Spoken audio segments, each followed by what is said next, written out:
2025년 6월 13일 새벽 4시.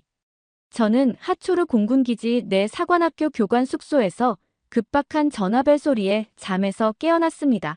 전화기 너머로 들려오는 목소리는 떨리고 있었습니다. 아론 교수님, 지금 당장 상황실로 오십시오. 작전이 시작됐습니다. 저는 다비드 아론, 이스라엘 공군사관학교에서 항공전략과 무기체계를 가르치는 교수입니다. 15년간 F-16 전투기 조종사로 복무한 후 학문의 길로 들어선 지 10년이 되었습니다. 그동안 수많은 훈련과 비상 상황을 경험했지만 이날 새벽의 긴장감은 남달랐습니다. 급히 군복을 갈아입고 상황실로 향하는 길, 기지 상공을 가로지르는 F-35 스텔스 전투기들의 굉음이 새벽의 정적을 갈랐습니다. 일어나는 사자 작전이 시작된 것입니다. 우리는 이란의 핵시설과 군사기지를 동시다발적으로 타격하는 역사상 최대 규모의 공습작전에 돌입했습니다. 상황실에 도착하자 대형 스크린에는 실시간으로 작전 상황이 중계되고 있었습니다. 테헤란, 이스파한, 나탄즈, 이란 전역의 주요 목표물들이 정밀 타격을 받고 있었습니다. 하지만 저의 시선은 다른 곳에 머물렀습니다. 바로 우리의 방공망 상태를 보여주는 모니터였습니다. 아이언돔 요격률이 예상보다 낮습니다. 젊은 장교가 긴장한 목소리로 보고했습니다. 이란의 반격이 시작됐습니다. 드론과 미사일이 동시에 날아오고 있습니다. 저는 속으로 탄식했습니다. 우리가 그토록 자랑하던 아이언돔 시스템. 하지만 2023년 10월 하마스의 기습 공격 이후로 그 한계가 명확히 드러나기 시작했습니다. 단순히 기술의 문제가 아니었습니다.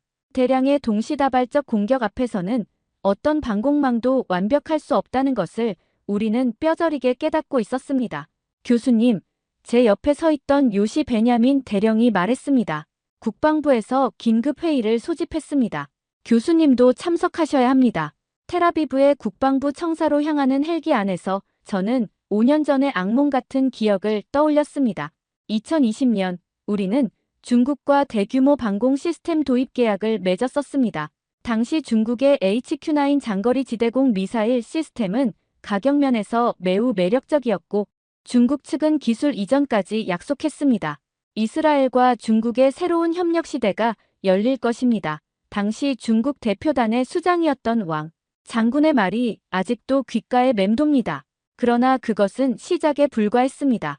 첫 번째 배치가 도착한 후 우리는 심각한 문제를 발견했습니다. 시스템의 핵심 소프트웨어가 중국 본토의 서버와 연결되어 있었고 우리의 방공 데이터가 실시간으로 베이징으로 전송되고 있었던 것입니다. 더 충격적인 것은 이란과 중국이 군사정보를 공유하고 있다는 정보를 입수한 것이었습니다. 이것은 명백한 안보 위협입니다. 당시 국방장관이었던 갈란트가 경로했습니다. 우리의 방공망 정보가 적국에 노출되고 있다니. 계약은 즉시 파기되었고 우리는 막대한 위약금을 물어야 했습니다. 더 큰 문제는 이미 설치된 시스템을 철거하고 새로운 시스템을 구축하는 데 소요된 시간이었습니다. 그 공백기 동안 우리의 방공망은 심각한 취약점을 노출했습니다. 두 번째 시도는 2022년이었습니다. 이번에는 중국의 드론 기술을 도입하려 했습니다.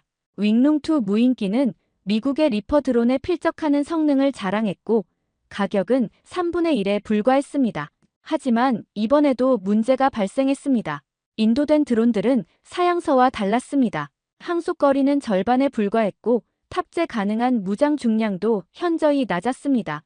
더 심각한 것은 핵심 부품의 공급이 중단된 것이었습니다. 중국은 기술적 문제라고 변명했지만 우리는 이것이 이란의 압력 때문임을 알고 있었습니다.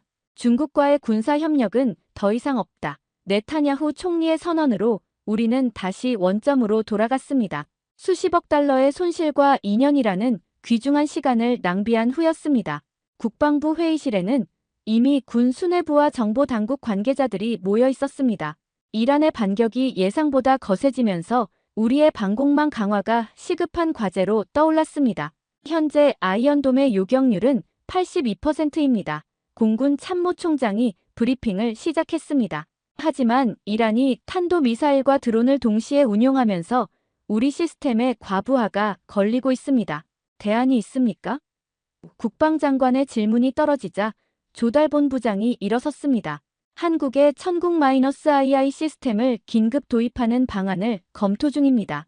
사우디아라비아와 UAE가 이미 운용 중이며 성능이 검증되었습니다. 저는 놀라움을 감추지 못했습니다.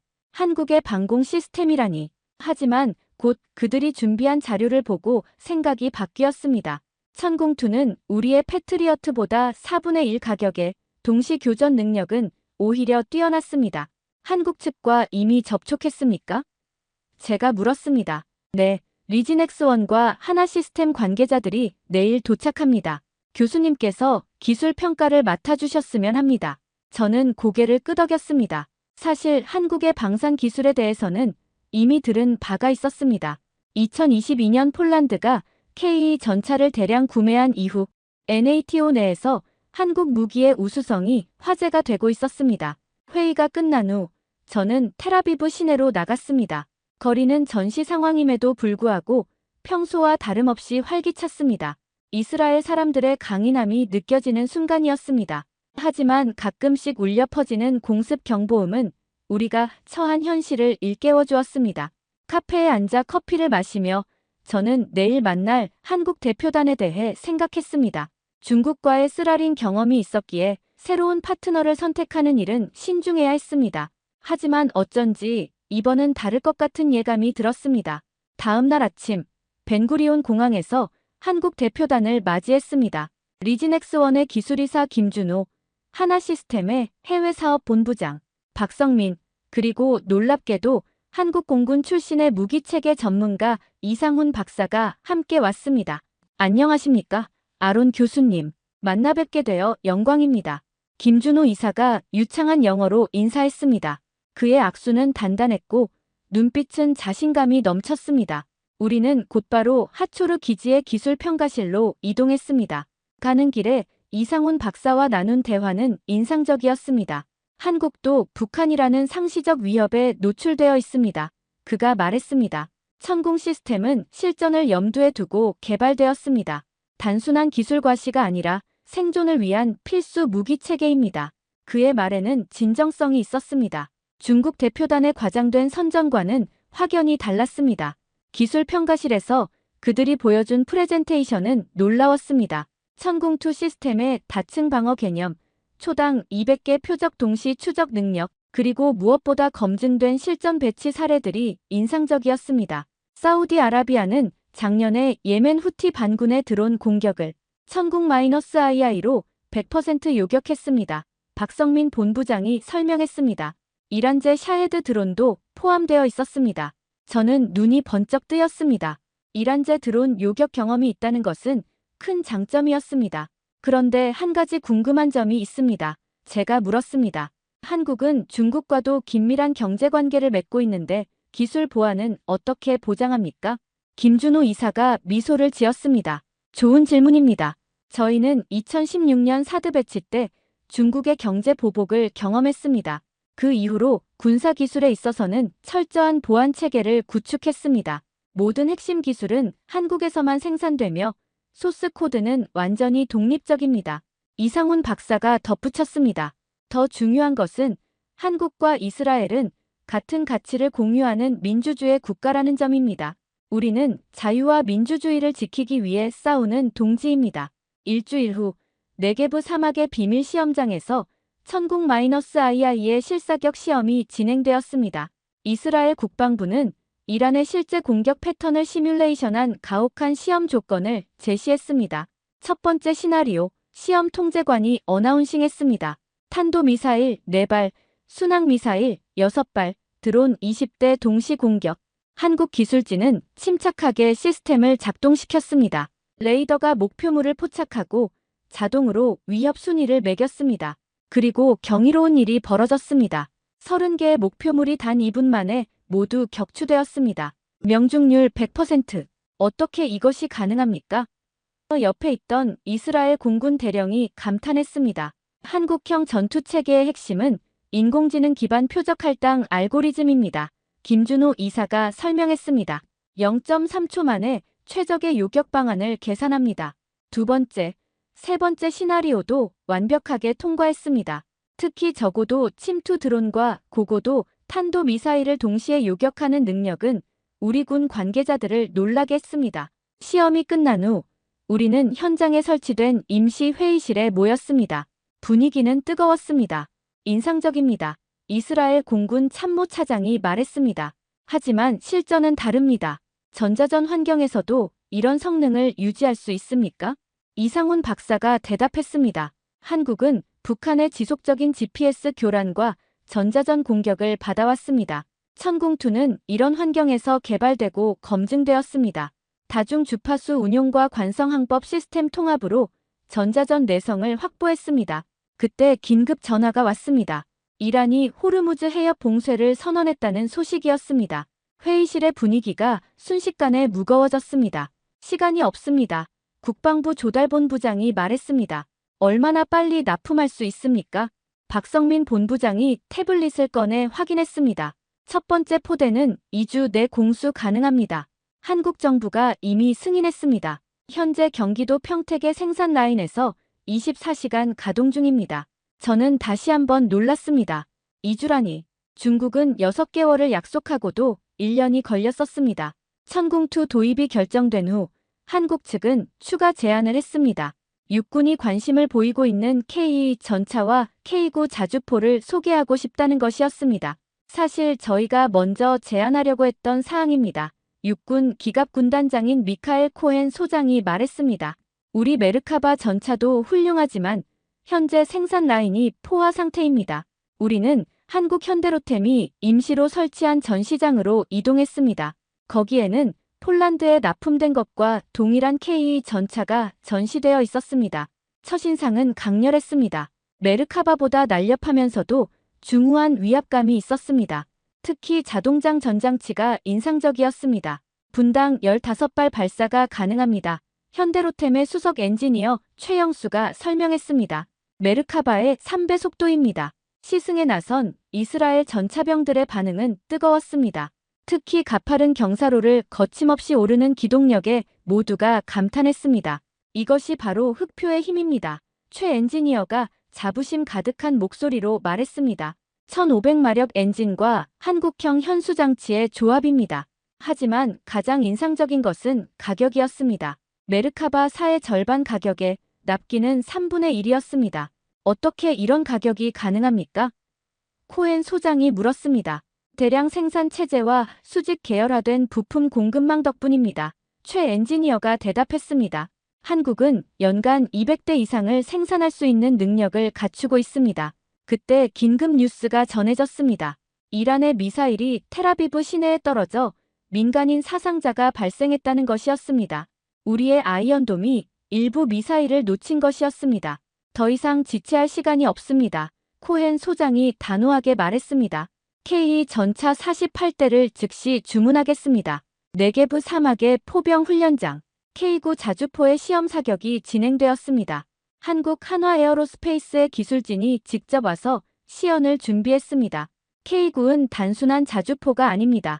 한화의 수석 엔지니어 정태준이 설명했습니다. 네트워크 중심전 개념이 적용된 미래형 포병 시스템입니다. 첫 발이 발사되었습니다. 40km 밖의 표적에 정확히 명중했습니다. 하지만 놀라운 것은 그 다음이었습니다. 불과 15초 만에 3발을 연속 발사하고 모든 포탄이 동시에 목표물에 떨어지는 동시탄착 사격을 선보인 것입니다. 어떻게 이것이 가능합니까? 이스라엘 포병대장이 경탄했습니다. 자동장전 시스템과 전자식 탄도 계산 장치의 조합입니다. 정 엔지니어가 설명했습니다. 각 포탄의 발사각과 장향량을 자동으로 조절합니다. 더 인상적인 것은 사격 후 즉시 이동 능력이었습니다. 사격을 마친 K9은 30초 내에 이동을 시작했고 1분 만에 1km를 이동한 후 다시 사격 준비를 완료했습니다. 생존성이 탁월합니다. 이스라엘 포병 학교장이 평가했습니다. 현대전에서 가장 중요한 것은 적의 대포병 사격을 피하는 것인데 K9은 완벽한 해답을 제시하고 있습니다. 시험 사격 중간에 한국 측에서 특별한 제안을 했습니다. 이스라엘이 원한다면 K9의 현지 생산도 고려할 수 있습니다. 한화 대표가 말했습니다. 기술 이전과 함께 이스라엘 방산업체와의 합작도 가능합니다. 이것은 중국이 절대 하지 않았던 제안이었습니다. 단순한 무기 판매가 아니라 진정한 파트너십을 제안하는 것이었습니다. 저녁 만찬은 텔아비브의 한 레스토랑에서 이루어졌습니다. 격식을 차리지 않은 편안한 분위기에서 우리는 서로에 대해 더 깊이 알아갈 수 있었습니다. 한국 전쟁 때 우리나라는 잿더미였습니다. 이상훈 박사가 와인잔을 돌리며 말했습니다. 하지만 우리는 포기하지 않았습니다. 교육에 투자하고 기술을 개발하고 끊임없이 노력했습니다. 저는 그의 말에서 이스라엘과의 공통점을 발견했습니다. 작은 나라, 적대적인 이웃, 그리고 생존을 위한 절박함. 이스라엘도 마찬가지입니다. 제가 대답했습니다. 우리도 불모의 사막에서 시작했습니다. 하지만 우리는 여기 있습니다. 김준호 이사가 진지한 표정으로 말했습니다. 제가 이스라엘을 존경하는 이유가 바로 그것입니다. 역경을 극복하는 힘, 그리고 절대 굴복하지 않는 정신. 한국과 이스라엘은 정신적으로 형제입니다. 대화는 자연스럽게 중국으로 넘어갔습니다. 솔직히 말씀드리면 박성민 본부장이 조심스럽게 운을 뗐습니다. 우리도 중국과 방산 협력을 시도한 적이 있습니다. 2000년대 초반이었죠. 결과는 참담했습니다. 어떤 일이 있었습니까? 제가 물었습니다. 중국은 우리의 K9 자주포 기술을 그대로 복제했습니다. 정태준 엔지니어가 씁쓸하게 웃었습니다. PLG05라는 이름으로 생산하고 있죠. 물론 성능은 원본의 70% 수준이지만 제3국에 싸게 수출하고 있습니다. 우리도 비슷한 경험이 있습니다. 제가 말했습니다. 중국은 파트너가 아니라 경쟁자입니다. 아니, 때로는 적입니다. 그래서 우리는 진정한 동맹국들과만 협력합니다. 김준호 이사가 강조했습니다. 미국, 유럽, 그리고 이제 이스라엘 같은 가치를 공유하는 나라들입니다. 한국 무기들이 속속 도착하기 시작한 지 한 달. 이란과의 충돌은 더욱 격화되고 있었습니다.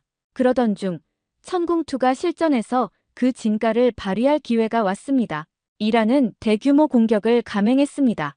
탄도미사일 50발, 순항미사일 100발, 드론 200대가 동시에 이스라엘을 향해 날아왔습니다. 천궁2 1, 2포대 전투 준비. 방공사령부의 명령이 떨어졌습니다. 저는 하초르 기지 상황실에서 전투 상황을 지켜보았습니다. 한국 기술진도 함께 있었습니다. 그들의 표정은 침착했지만 손에는 땀이 배어 있었습니다. 첫 번째 요격이 시작되었습니다. 천궁2의 레이더가 수백 개의 표적을 동시에 추적하고 인공지능이 우선순위를 매겼습니다. 그리고 요격 미사일들이 하늘로 솟구쳐 올랐습니다. 명중, 명중, 명중. 관제사의 외침이 연속으로 이어졌습니다. 천궁2는 할당된 목표물의 95%를 격추시켰습니다. 특히 저고도로 침투하는 드론들을 정확히 요격하는 모습은 경이로웠습니다. 대단합니다. 공군 참모총장이 감탄했습니다. 아이언돔과 천궁2의 조합이 완벽한 다층 방어망을 구성하고 있습니다. 김준호 이사의 얼굴에 안도의 미소가 번졌습니다. 실전에서 검증되어 다행입니다. 이제 이스라엘도 우리의 형제국입니다. 그 순간 또 다른 급보가 날아들었습니다.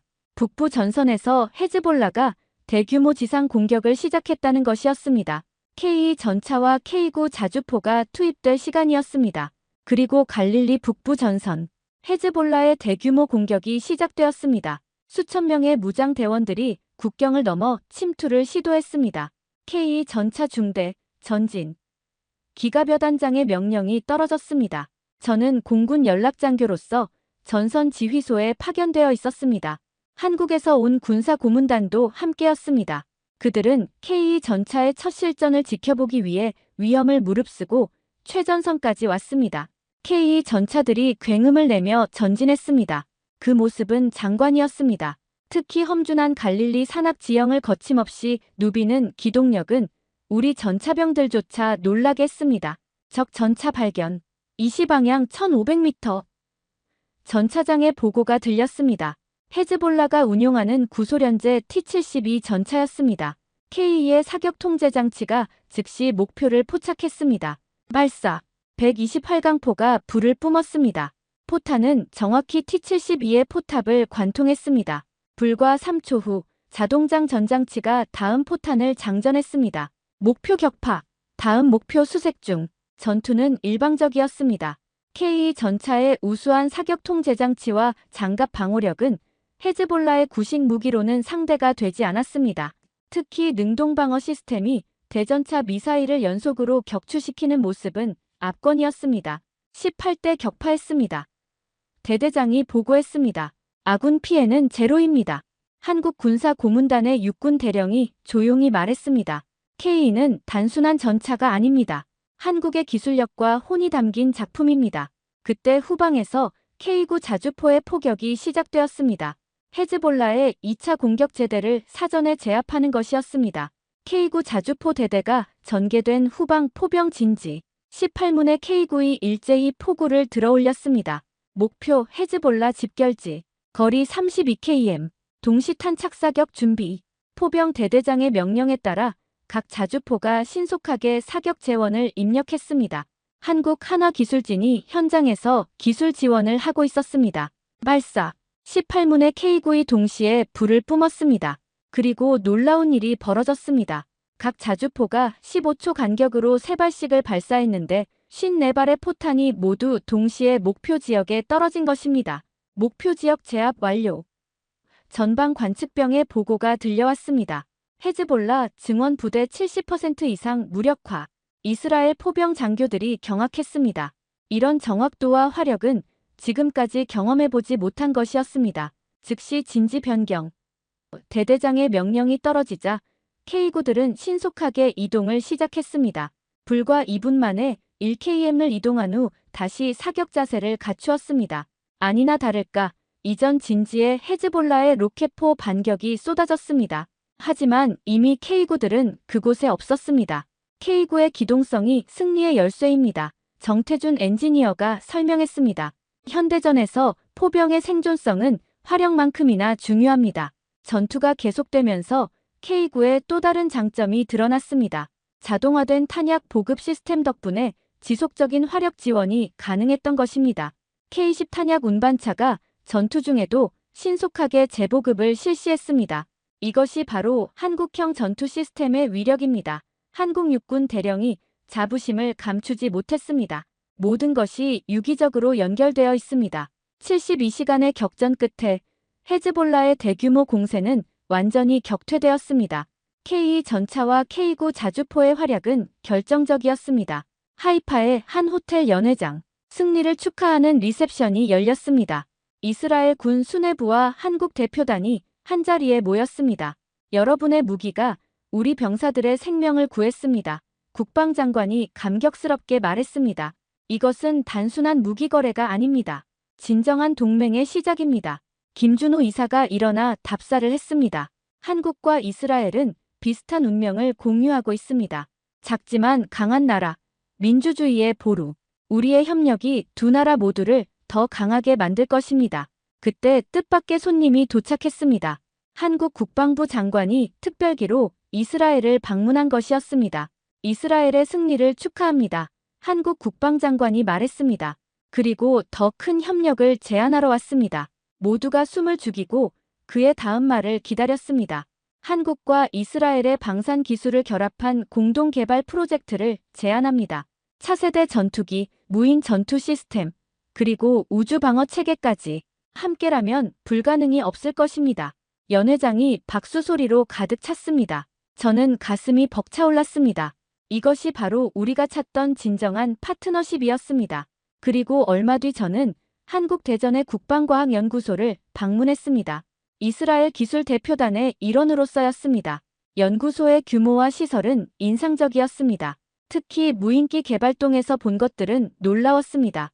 이것이 저희가 개발 중인 스텔스 무인 전투기입니다. 한국연구원이 설명했습니다. 이스라엘의 인공지능 기술과 결합한다면 완벽한 자율 전투 시스템을 만들 수 있을 것입니다. 우리는 즉시 기술 교류를 시작했습니다. 이스라엘의 소프트웨어 기술과 한국의 하드웨어 제조 능력은 완벽한 조화를 이루었습니다. 중국과 일했을 때와는 완전히 다릅니다. 이스라엘 엔지니어가 감탄했습니다. 한국 동료들은 진정으로 기술을 공유하고 함께 발전시키려 합니다. 특히 인상적이었던 것은 한국 연구원들의 열정과 헌신이었습니다. 그들은 밤낮 없이 일했고 문제가 생기면 포기하지 않고 해결책을 찾았습니다. 우리에게 이것은 단순한 프로젝트가 아닙니다. 프로젝트 책임자인 최 박사가 말했습니다. 자유민주주의를 지키는 무기를 만드는 성스러운 임무입니다. 한국 무기의 성공적인 실전 운용 소식은 빠르게 중동 전역에 퍼졌습니다. 사우디아라비아, UAE, 요르단 등이 앞다투어 한국 무기 도입을 검토하기 시작했습니다. 이스라엘이 선택한 무기라면 믿을 수 있다. 사우디 국방차관이 방문 중에 말했습니다. 게다가 실전에서 검증되었으니 의심의 여지가 없습니다. 한국은 중동의 새로운 방산 파트너로 급부상했습니다. 미국, 유럽과 함께 중동 안보의 한 축을 담당하게 된 것입니다. 더 중요한 변화는 이스라엘과 한국의 관계였습니다. 양국은 단순한 무기 거래를 넘어 전략적 동반자가 되었습니다. 정보 공유, 합동훈련, 기술 개발 등 모든 분야에서 협력이 이루어졌습니다. 한국은 이제 중동에서 이스라엘의 가장 중요한 파트너입니다. 네타냐후 총리가 공식 성명에서 밝혔습니다. 우리의 우정은 피로 맺어진 것입니다. 저는 종종 중국과의 실패한 거래를 되돌아봅니다. 그것은 값비싼 교훈이었지만 덕분에 진정한 동맹의 가치를 깨달을 수 있었습니다. 중국은 우리를 단순한 고객으로 때로는 이용 대상으로 보았습니다. 기술을 빼내고 정보를 수집하고 약속을 어기는 것을 서슴지 않았습니다. 그들에게 신뢰는 약점이었고 계약은 언제든 바꿀 수 있는 종이에 불과했습니다.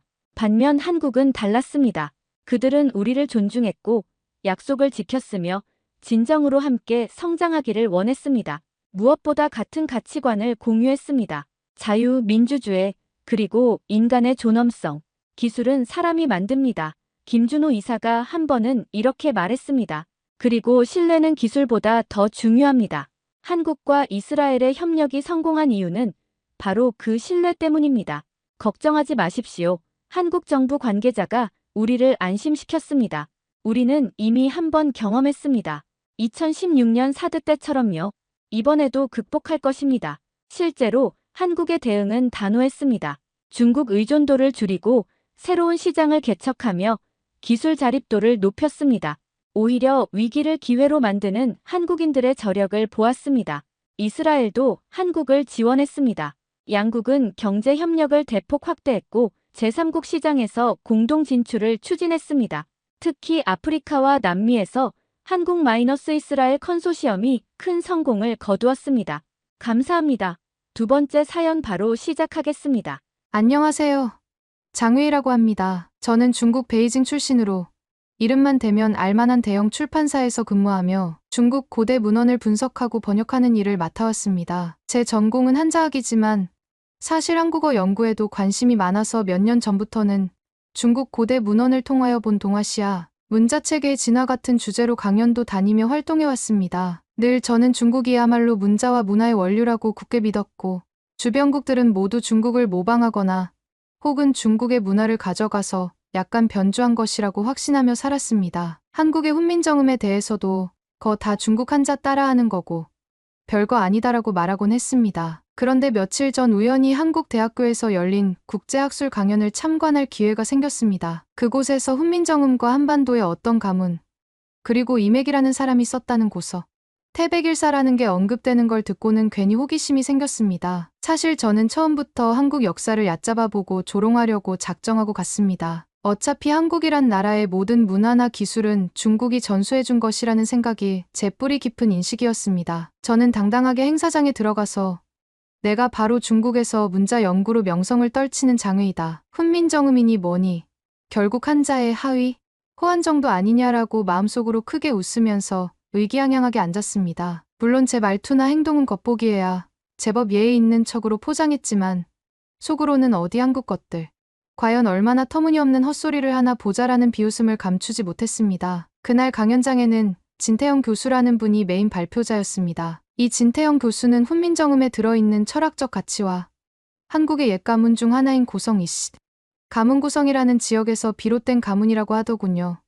그리고 이맥이라는 인물이 썼다는 태백일사 사이에 어떤 숨겨진 연관성이 있을 수도 있다는 이야기를 풀어내는 것이 핵심이었습니다. 저는 솔직히 처음엔 이게 다 무슨 소리야. 한국 애들이 만들어낸 허무맹랑한 자부심 과시에 불과하지 않나라는 선입견으로 들었습니다. 그러다 강연이 시작되자 진태영 교수는 프레젠테이션 자료를 하나씩 꺼내면서 조선왕조실록이라든지 세종이 훈민정음을 창제하게 된 배경, 그리고 이맥이라는 사람이 남긴 태백일사라는 책이 함께 등장할 때 어떤 식으로 한국 고대사, 우주관, 문자 철학이 서로 연결되는지 설명하는 것이었습니다. 그 논리가 꽤 치밀했는데 제 기분은 조금씩 상하더군요. 원래라면 그래봤자 전부 중국 것을 조금 변주한 거 아니냐라는 말이 입 밖으로 나올 뻔했지만 순간 저는 주변의 한국 학자들과 청중들을 살피며 잠시 자제했습니다. 아무래도 분위기가 고조되어 있는 곳에서 제가 노골적으로 끼어들면 되려 한국 쪽 참가자들에게 집중 포화를 맞을까 봐서였죠. 저는 내심 강연 끝나고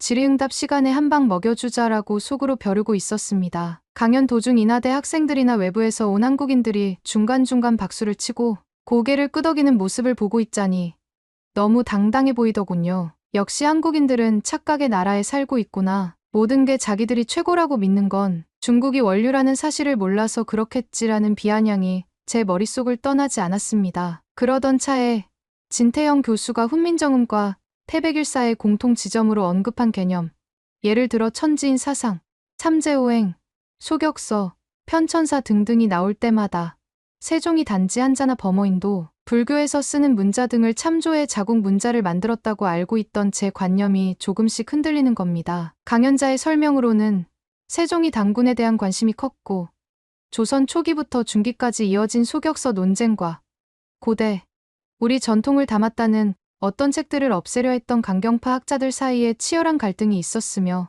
그 와중에 이맥이라는 인물이 태백일사를 썼다는 내용이 조선왕조실록 곳곳에 언급된다는 것이었습니다. 사실 이런 얘기는 중국에서는 들어본 적이 없어서 제가 약간 당황스럽기도 하고 속으로는 아니, 이걸 누가 믿어? 하고 비웃었지만 발표 자료의 사료 근거가 꽤 구체적이었습니다. 강연이 끝나고 질의응답 시간이 왔습니다. 저는 바로 손을 번쩍 들고 질문이라기보다는 반박에 가깝게 말을 쏟아냈습니다. 장웨이라고 합니다. 중국에서 한자 기원과 동아시아 문명사를 전문적으로 연구해왔고 훈민정음 또한 결국 중국 한자의 기반에 변형된 문자의 일종이라고 생각합니다. 사실 한국에서 만들어졌다는 그 어떤 것들도 결국은 중국의 문명에서 파생된 것 아닌가요? 오늘 발표를 들으니 태백일사라는 한국 고서와 또 고성, 이씨 가문인이 하는 이야기를 많이 하셨는데 다소 신빙성이 떨어져 보입니다. 역사라는 게 검증되지 않은 텍스트에 기대는 것은 위험하다고 봅니다만 이렇게 말하며 저는 살짝 코웃음을 쳤습니다. 강연장 분위기가 삽시간에 묘하게 가라앉더군요. 한국인 청중들은 저를 다들 쏘아보듯 바라봤고 진태영 교수는 아주 침착한 목소리로 말했습니다. 좋은 지적 감사합니다. 물론 태백일사가 아직 공인된 사서가 아니라고 보는 시각도 한국 내에 있습니다. 그러나 조선왕조실록을 비롯해 여러 국가 문헌에서 세종대왕 시기와 중종 시기의 특정 책들을 제거하거나 금서로 지정했다는 기록이 분명히 존재합니다. 왜 굳이 위험을 무릅쓰고 그 책들을 없애려고 했는지에 대해서는 우리 민족의 고대 사상을 담고 있다라는 가설도 한 몫을 하지요. 이맥이라는 사람 역시 중종 시기부터 탄압을 받았는데 그가 남긴 태백일사를 살펴보면 훈민정음의 창제 이념과 유사한 천지인 삼재론, 우주관이 반복해서 등장합니다. 이런 맥락은 훈민정음이 한자의 단순 차용이 아니라 우리식의 우주 철학을 문자 속에 구현했다는 가능성을 보여준다고 생각합니다. 교수의 설명이 논리적으로 이어지자 저는 한동안 말이 막혔습니다. 갑자기 조선왕조실록이니 중국 문명이니 금선이 하는 말들이 꼬리를 물며 뒤엉키니 확실히 좀 복잡해 보이긴 했습니다. 그럼에도 저는 결국 한마디를 내뱉었습니다. 듣긴 좋지만 증거가 희박합니다. 한국은 중국에서 문명을 수입해 갔으니까요. 훈민정음도 어차피 중국 문자를 바탕으로 한 거고 세종이 어떻게 천지인 사상을 적용했건 간에 그거 다 한자 책에 확장한 것에 불과하지 않습니까? 결론적으로 중국이 원조입니다. 이 말을 끝으로 질의응답은 종료되었습니다. 진태영 교수가 더 길게 대답하려 했지만 사회자가 시간을 제약하며 마무리 지었습니다. 저는 속으로 성과에 만족했죠. 봐라. 결국 별다른 대응을 못하잖아. 하고요. 하지만 이상하게 기분은 개운치 않았습니다. 강연장에서 나오는데 한국 대학생 몇 명이 제게 다가오더니 저를 빤히 보며 중국에서도 이런 연구 많이 하시나요? 하고 예의를 갖춰 묻더군요. 저는 당당하게 대답했습니다. 네. 하지만 한국이 중국 것을 모방했다는 쪽의 연구가 우세합니다. 하고는 그들을 지나치면서 어깨를 쓱 올렸습니다. 다음 날 저는 원래 서울 시내를 좀 둘러볼 계획이었는데 한국인들이 그렇게까지 잘난 체할 만한지 궁금해서 명동이나 이태원 같은 곳을 돌아다니며 사람들을 유심히 관찰했습니다. 그런데 보기와는 다르게 한국 젊은이들은 생각보다 질서정연하게 길을 걷고 골목 어디서나 담배꽁초를 함부로 버리지 않더군요. 곳곳에서 깨끗하게 정돈된 모습에 조금 놀랐습니다. 그래도 중국이 훨씬 크고 발전됐는데 왜 이런 건 한국이 좀 잘해놓았지? 라며 힐끗힐끗 짜증이 올라오더군요. 그렇게 불만스러운 감정을 안고 길을 걷다 보니 어느 순간 무단횡단을 하려는데 신호등 앞에 꼿꼿이 서 있는 한국 노인 한 분과 눈이 마주쳤습니다. 저는 그냥 재빨리 차도에 발을 내디뎠습니다. 그러자 그 노인분이 한숨을 쉬듯 작은 목소리로 외국인이면 한국 교통법 잘 배워야지.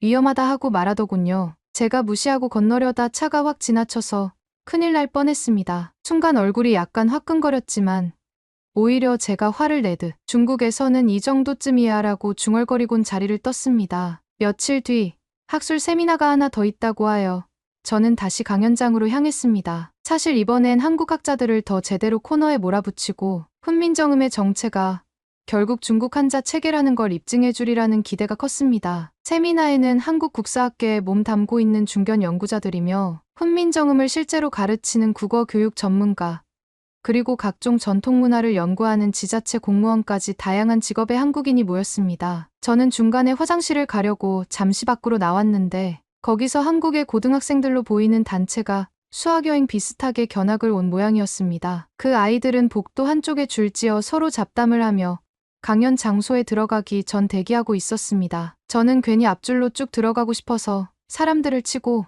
지나가려다 학생들이 저기요. 줄 서 계신 거 맞으세요? 하고 지적했습니다. 화가 난 저는 중국에선 이런 거 눈치껏 그냥 들어가면 되는데 왜 이렇게 호들갑입니까? 한국도 선진국이라며. 좀 여유 있게 굴면 안 돼요?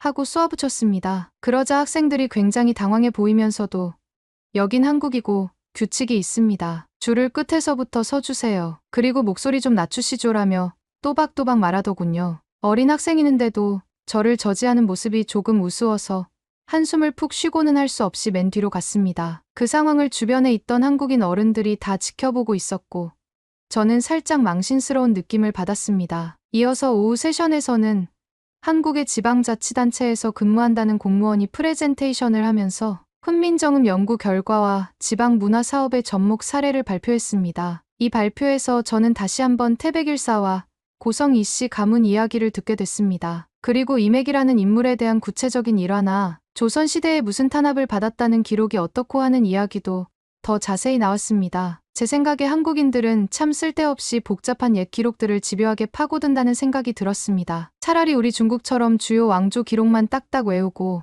나머지 세세한 것은 대국의 시야로 넘어가는 게 낫지 않을까 싶었죠. 그런데 박정우 공무원의 발표가 끝난 뒤 한 국어학자가 추가 설명을 해줬는데 이 부분에서 제가 불쾌할 정도로 구체적인 사실들이 쏟아져 나왔습니다. 예컨대 세종이 훈민정음을 만든 이유가 단지 한자를 읽기 어려운 백성들을 위해서였다는 단순한 설명을 뛰어넘어 그 속에 담긴 우주관, 천지인 사상, 그리고 태백일사에서 발견되는 우주론적 개념들이 얼마나 닮아 있는지 통계적 자료까지 제시하더군요. 또 조선왕조실록을 활용해 훈민정음과 소격서, 편천사, 태종 시기의 인물인 이원, 세종 시기의 상관관계 등을 분석해냈다는 겁니다. 심지어 중종 시기엔 이렇게 되다가 연산군 시기엔 탄압이 심해져서 이런 기록이 사라졌다 하는 이야기를 자막에 구체적으로 띄워 보여주는데 우연이 아니라는 듯 논리를 촘촘하게 엮어놓았습니다. 제가 거기에 또 태클을 걸려고 자리에서 일어나려는데 사회자가 조금만 기다렸다가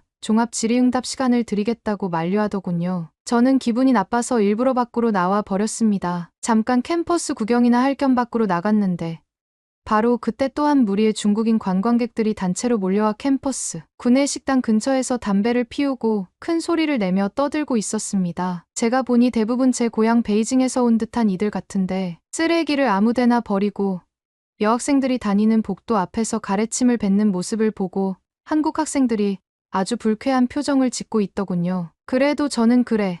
잘한다. 우리는 원래 이렇게 자유로운 민족이다. 한국인들이 지나치게 예민한 거다라고 생각하며 속으로 쓴웃음을 지었습니다. 그런데 곧이어 한국 대학교 직원으로 보이는 40대쯤 된 남성이 다가와 불법 흡연을 제지하고 이곳은 금연구역이고 이렇게 담배꽁초를 버리시면 안 됩니다. 분리수거장으로 안내해드리겠습니다라고 아주 정중하게 설명하기 시작했습니다. 그러자 중국인 관광객들이 우리가 왜 그런 거 해야 돼? 여기 너희들이 치우면 되지 않냐? 라고 고래고래 소리를 질렀습니다. 순간 저도 괜히 같이 동조하고 싶었지만 이미 저는 홀로 떨어져 있던 터라 조용히 뒤로 물러섰습니다. 한국 직원은 계속 차분하게 이건 대한민국 법과 학교 규정입니다. 지켜주셔야 합니다라고 대응했습니다. 당황한 중국인들이 더 큰 소리로 고함 지르자 주변 한국 학생 몇 명이 스마트폰으로 촬영을 하는 것 같았습니다. 결국 관광객들은 면전에서 망신만 당하고 중얼거리며 자리를 떴습니다. 사실 저 역시 마음속으론 저 사람들 참 무식하게 굴긴 하네라고 생각했는데 동시에 약간 분하다는 감정도 있었습니다. 한국인들은 이렇게나 법과 질서를 내세워서 중국인들을 구속시키고